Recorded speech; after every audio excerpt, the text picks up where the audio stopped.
Hi అండి, ఈరోజు pizza చేద్దాం. పిజ్జా చేయడానికి కెటిల్లో వాటర్ పోసి కొంచెం లైట్ వామ్గా వాటర్ని వేడి చేయాలి.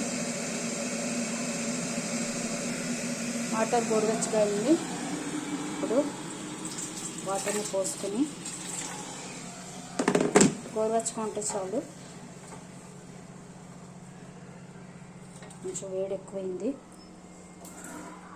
కొంచెం నార్మల్ వాటర్ పోద్దాం. గోరువెచ్చటి నీటిలో ఫస్ట్ 1 స్పూన్ ఈస్ట్, 1.5 స్పూన్ దాకా వేయచ్చు ఈస్ట్. తర్వాత 1 స్పూన్ షుగర్,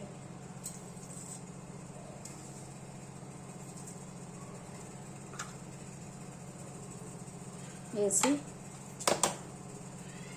బాగా కలిపేసి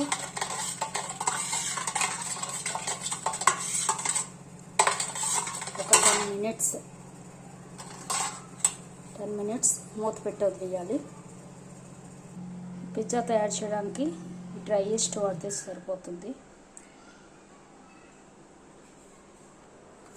ఈలోపు మనం మైదా పిండిని జల్లించుకుందాం.